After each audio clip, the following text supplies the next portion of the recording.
The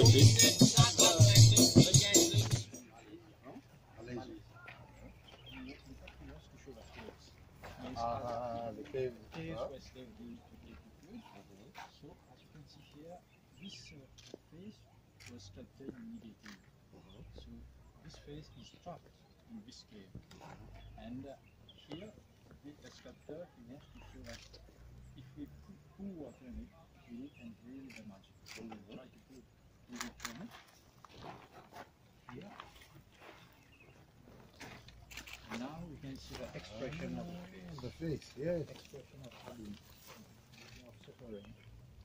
And beneath this, they are always in the constant fear of being captured. Yes. And always on the move. We don't live in a new place.